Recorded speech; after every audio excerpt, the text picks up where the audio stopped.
If you've been to Britain, you'll have noticed that British people love to talk about the weather. By the end of their life, the average British person will have spent 6 months discussing it. A recent survey found that a quarter of the population use the weather as a conversation starter. And 70% of people check the weather every day. Recently, it has become even more popular as a conversation topic. This is because the weather in Britain is becoming more extreme. In 2013, the country had the coldest spring in 50 years, and 2012 was the wettest year since records began.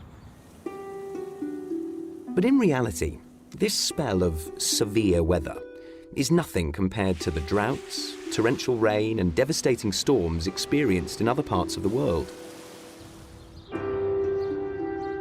Compared to other countries, the British weather is still quite mild. Some people say this is why we love talking about it. The weather is a safe topic of conversation, perfect for the famously reserved British. But whatever the reason, one thing is certain. This national obsession with weather shapes our everyday lives and has had a huge social impact, influencing the country's economy and its politics. In 2011, the British Chancellor, George Osborne, blamed the weather for the country's disappointing economic performance, because the winter of 2010 had been the coldest and snowiest in decades. He wasn't the first politician to blame the weather. The former Prime Minister, Gordon Brown, had also used the cold weather as an excuse when the economy wasn't doing well.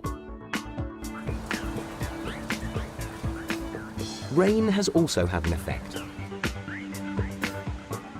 In 2012, heavy rain contributed to the very slow growth of the British economy.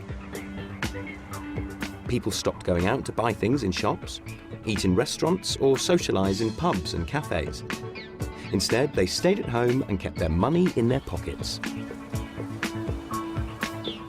But the role of weather in British politics isn't confined to the economy.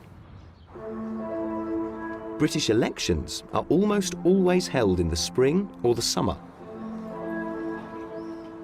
This is because politicians believe people are more likely to come out to vote if the weather is good.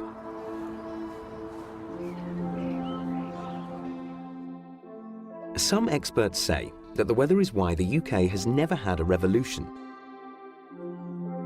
Britain's mild weather means the country doesn't suffer from the extreme heat or extreme cold, which can often cause food shortages, which in turn often lead to rebellion. The British weather has also shaped British culture, and it's a constant theme in both literature and art. Many of the great British artists, such as Turner and Constable, found inspiration in Britain's weather.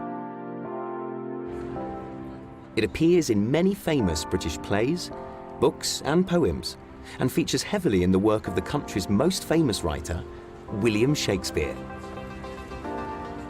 In fact, the weather has even had a huge impact on our language, and there are lots of weather idioms in English.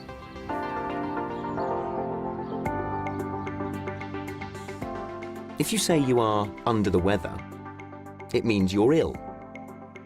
And if you're snowed under, you're busy. If you weather the storm, it means you survive something. And if you're right as rain, you're feeling fine. Come rain or shine, the British will always have something to say about the weather. It's part of our daily lives and has influenced who we are, how we live, and how we express ourselves.